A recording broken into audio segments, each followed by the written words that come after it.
Hello. Hello, Ravi. Good to meet you, Hassan. Nice to meet you. How was everything? Very good, Right. very good. Thank you.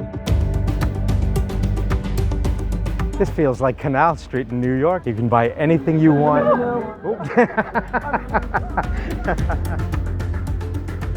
It's quite the workout. After a while, you're gonna feel some kind of pain in the knee. The thighs. He's a brother to me, whether you like it or not. This complex was built by the Mamluk Sultan for one purpose. One thing is to defend Alexandria against the rising power of the Ottoman fleet, because the Ottoman Empire had their eyes on Egypt. So this is the Valley of the Queens, and now we're going to visit the most beautiful tomb, the tomb of the Queen Nefertari. It looks like it was all painted yesterday. There is so much beauty in this world, around the corner and across the ocean. Oh, wow. And to me, there's nothing better than finding and sharing those moments. You're so awesome. Thank you, my dear. My name is Ravi Singh. I was born in India, grew up in America. My parents were Narendra and Lakshmi, and they raised me to appreciate every corner of this earth. You'll find me with a camera at my side, capturing those special images, those little moments that remind us of the commonalities we all share. My bushman. So come on, jump in. It's time for a road trip with Ravi.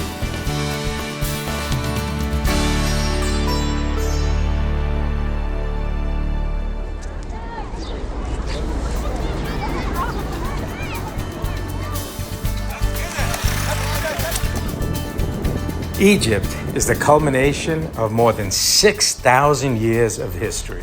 So many cultures have passed through: the Greeks, Romans, Ottomans, and even the Islamic movement. And it's what makes this country so diverse. In this episode, we go on a deep dive into Luxor and Alexandria, from where the Nile River fans out into a lush green delta. We're headed south along a 500-mile journey along the banks of this historic river. Two cities with incredible stories, and we start in Alexandria.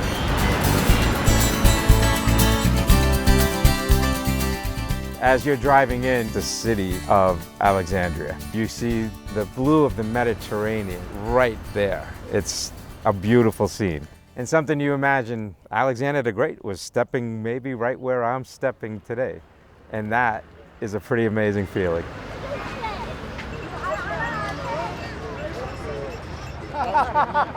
It's so good to see you, man. You look awesome. Great, thank you very much. Ayman is our guide for Alexandria, and it turns out Ayman lived in Queens, New York, and he worked in a pizza shop in Queens. Are you kidding? I know which pizza shop you're talking about. I know the corner you worked on. He's a brother to me, whether you like it or not. Favorite spot in Alexandria was the catacombs. Now, Mr. Ravi, the whole area over here called Catacomb, the whole site was discovered accidentally. This area used to be a complete garbage dump, garbage site, massive landfill of garbage. And one day a guy's walking through there with his donkey, and the donkey kind of just falls into this depression. And from that, they found these Greco-Roman catacombs. And once we go over there, I'm going to explain to you the rest of what we're going to see over there, 35 meters down to the hall. My name is Ayman Mohammed Fathi, Egyptologist tour guide. It's a passion in me. It comes enrichment on mind and heart. I take it by heart, not actually as a profession. I love it. I love it. All right, Mr. Ravi, we're going now right now in the catacomb complex itself through a spiral staircase with a shaft in the middle. This way. Look at this. Staircases with the shaft over here goes all the way, almost 35 meters down. Oh my goodness, look at this place. Now, Mr. Ravi, we came down from a spiral staircase. I mean, it's an entire city under the ground. It is the city of the dead. The body was lowered all the way through to the rock bottom and then pulled through that tunnel, going all the way to the main burial chamber. This is the bottom and the end of the whole shaft. The body would have been actually lowered like this and then dragged all the way through the main tunnel to the main burial chamber. And then it opens up into this magnificent burial chamber. If you look up there, you can see a seashell. This is the identification. We identified the site as a Greco-Roman. The whole structure was carved out for this main burial chamber. This is the vault. This is your bedroom. There were never bodies in this. No, they didn't this find. This is all just a false front. A false front, or you can call it decoy. Yeah. A decoy. Yeah. I love how you're seeing like Anubis. Yes, the jacket tied into the Medusa body. With the bodies. That's a combination between the Greek mythology and the Egyptian mythology. That's an amazing thing to me. Turn around over here and see right behind your back, you're gonna see the Medusa. This is Greek 100%. protective elements without any doubt that freezes or turn into stone any intruder. That means he applied the Greek mythology in a sign of divine protection. Underneath it is the serpent, entwined serpent, and that serpent that spits fire or to the intruder, and he's holding the whole wearing the double crown of Upper and Lower Egypt as well. Is this the Greek sign the of Greek medicine? sign of medicine, exactly. So it's just, the combination of it. This is all Greek mythology and Egyptian mythology with the Greek mythology on top over there. So the combination is inseparable. When you look up there, a frieze of cobras as well, and in each cobra on the top of it is a sign of another, the supreme god of the land of Egypt, Ra, Ra, Ra, Ra, Ra, all around. Another protection elements as well, exactly like you're putting back home 2 bulldog, 2 German shepherd, and another most sophisticated alarm system inside. So you actually combine that protective element to be secured within your perimeter and your property back home. Walking through the catacombs with Ayman was incredible, like stepping through a time warp into Egypt's past. But this trip, and all of my trips, are memorable because of the people. And like Mom and Dad always said, you have to get out and meet the people where you are to get the full story.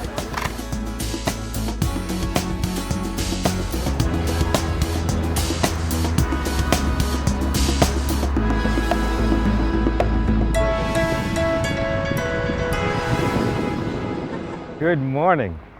Assalamu alaikum. Can I take photo?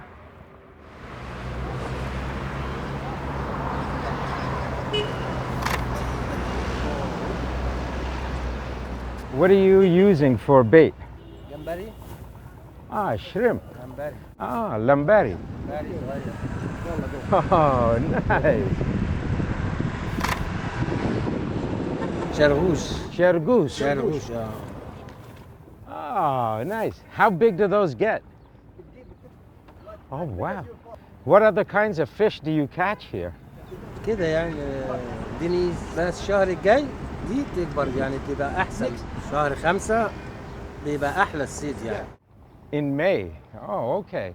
It was like we were friends for all these years and we just bumped into each other and it was like, hey, cool, let's hang out and go fishing. It was so natural.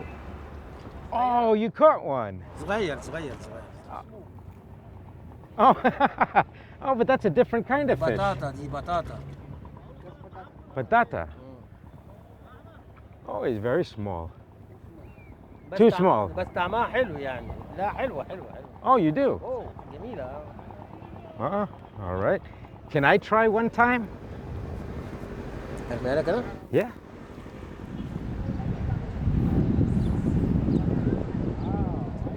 This is something I could definitely take up. Fishing in Alexandria. Fun time. هات له. استنى. It's snagged. Oh, I'm sorry. انت عشان انت قربت على الصخر. Oh, you did it. جوه ما توعرش، بره صخر. Oh, Go out far, come in.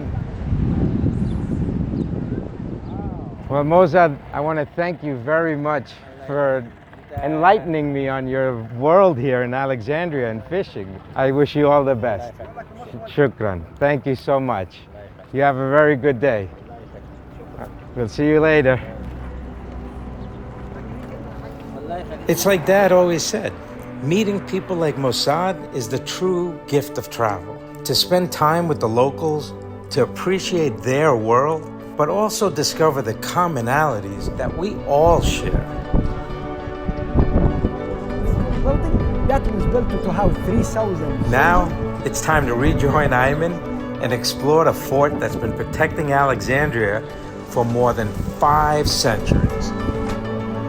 The whole complex, even though it's called Kite Bay Fort or Citadel, it was built at the same exact place of one of the 7 wonders of the ancient world, at the same exact location at Pharos Island that used to be separated from the mainland. The lighthouse was built by Ptolemy II at 3rd century BC and completely destroyed by 1303.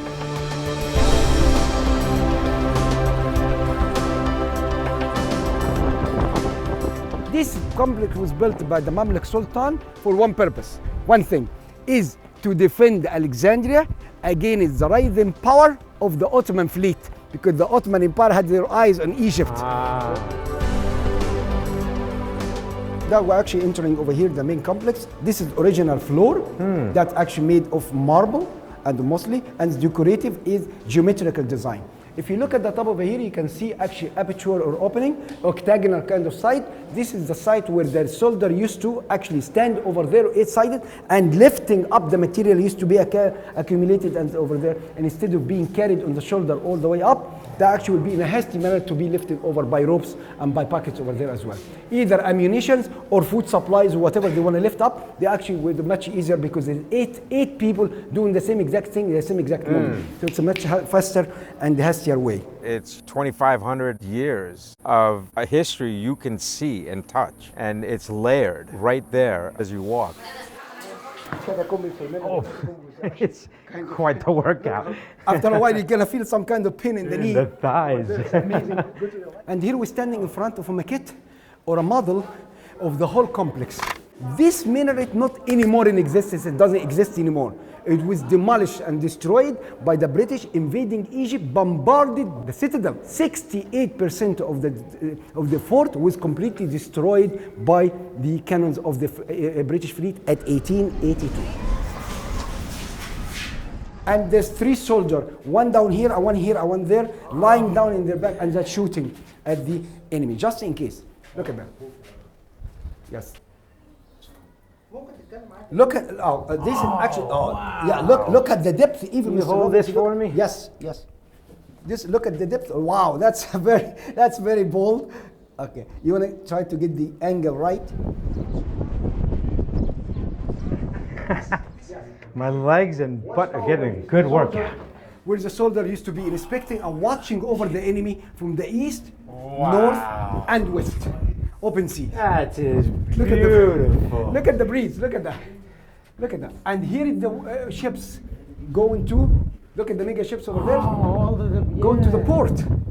Almost 4 kilometers away from here is the port on the open sea. And look at the view of the city from here. If you've been to Germany, it's exactly identical to any German fort.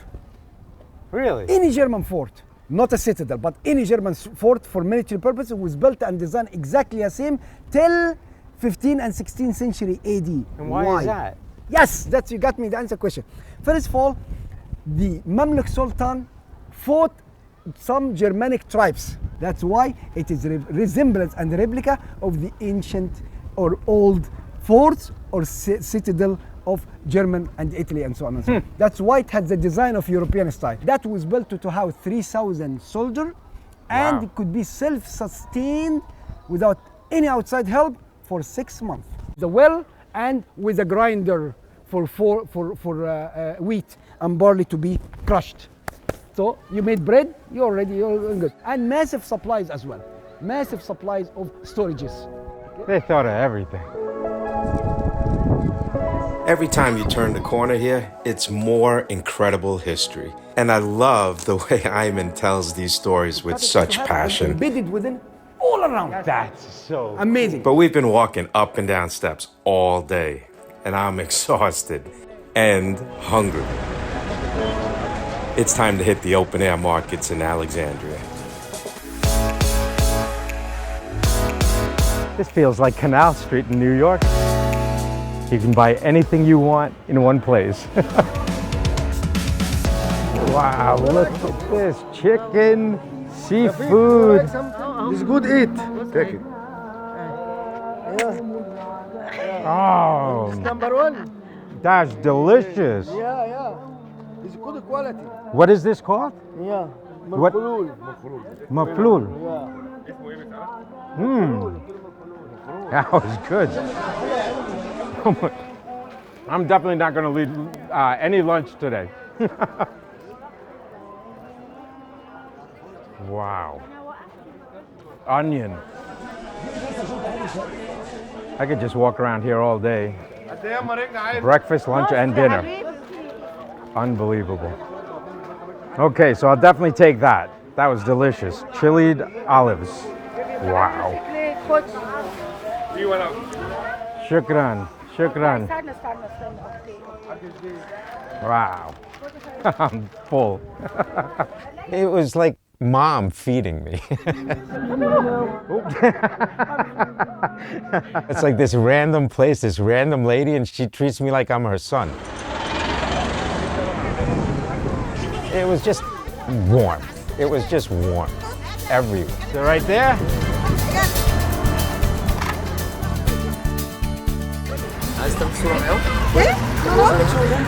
Whether it's a fisherman, a random lady in the marketplace. My stay in Alexandria was amazing. Ayman's passion for the history here inspires you to want to learn more. The whole temple. And the locals, they treated me like I was one of their own. But it's time to move on to Luxor, one of the most historically rich places on earth. First stop, Avenue of the Sphinxes, the road that connects the two temples of Luxor. There are so many incredible stories, including the arrival of Alexander the Great here in a city that has witnessed around 4,000 years of history. It's a lot to take in, and I'm glad I have Hassan meeting me here to lead the way. Hello. Hello, Rafi. Good to meet you, Hassan. Nice to meet you. How is everything? Very good, Nice. very good. Thank welcome, you. Welcome to Egypt. Thank you. Your It is second home. my pleasure to be here. And welcome to Luxor, my beautiful city. This is I hope that you will love it and you will Stunning. enjoy your time here. Luxor, it was the capital, for all Egypt for 600 years.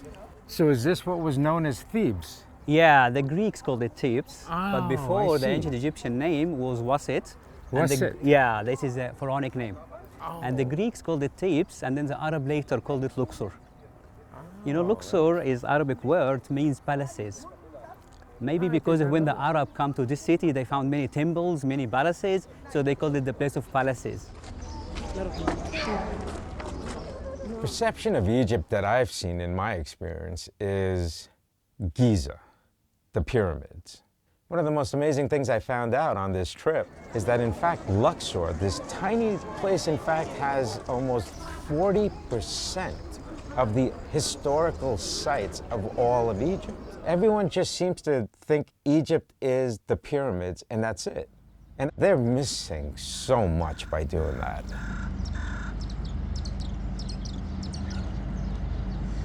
The West Bank is the place of sunset. Yes. Yeah, but the East Bank is the place of living, where the sun I see. rises This and is where all the born. temples are on this side and the burials on this. And exactly, because the rising sunrise. of the sun and the set. Oh, That's true. lovely. Wow. So in the East Bank we have two temples, Luxor Temple and Karnak Temple. The distance between them about 3 kilometers long. Oh wow. Ancient Egyptians built Sphinx's Avenue to join between the two temples, Karnak and Luxor Temple.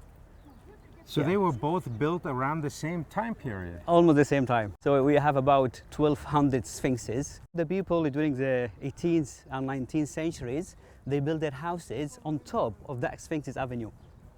So we spent almost 10 years to clear away, and we just opened in November 2021. Oh, so Never you're saying opened. this was completely covered. Covered. Nobody knew this was here. Yeah, exactly. And they built homes on top. Exactly. After we have a look here, we're gonna walk slowly to the temple. Okay. And we're gonna have a look inside the temple. Beautiful. Yeah. Let's go inside. Are you able to read the actual hieroglyph? Yeah, we studied this for 4 years.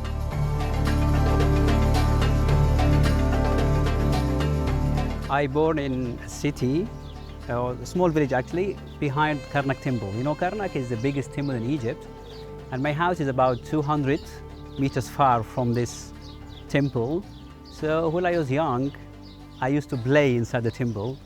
So I used to see the tourists, and I used to see the local guides show the tourists around.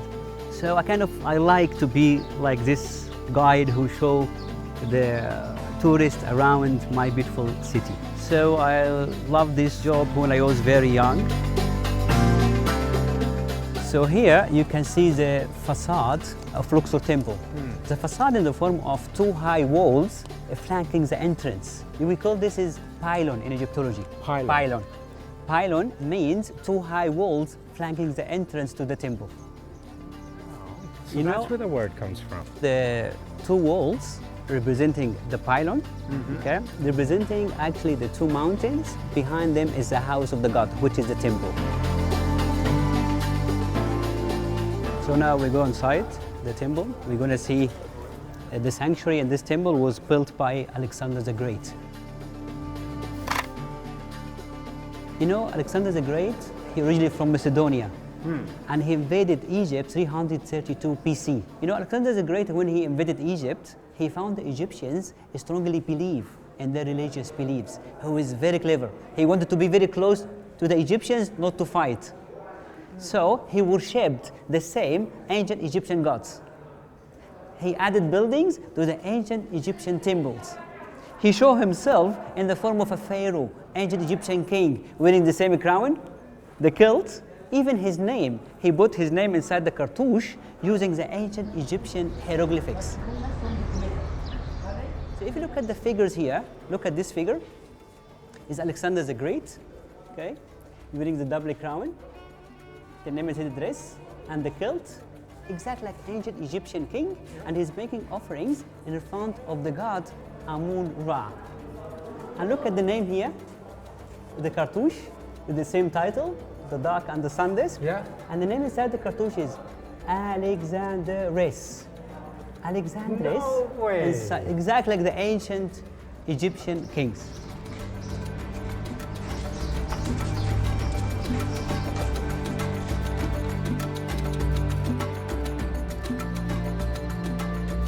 So this is the Valley of the Queens, and now we're going to visit the most beautiful tomb, the tomb of the Queen Nefertari.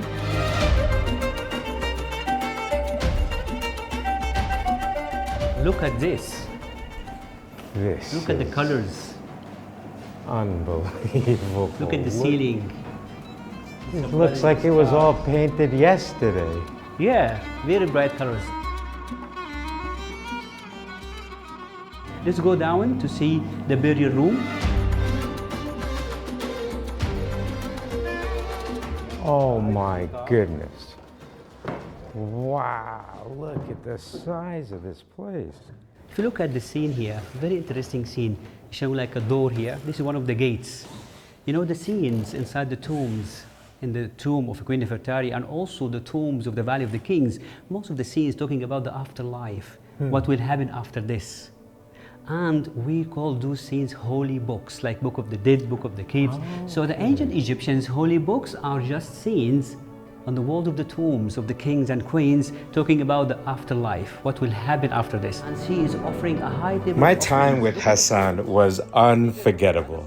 Just a brilliant Egyptologist and such a great guy, bringing fascinating stories to life. Luxor is truly one of the most history-rich places on the planet. If you ever get to visit, and I hope you do, This city will leave you with memories for a lifetime. I think by traveling, you learn. You kind of get out of your comfort zone, out of your box. And that helps to kind of get rid of those layers that we wear every day, whether it's as a parent or as a son or as a technician, whatever it is.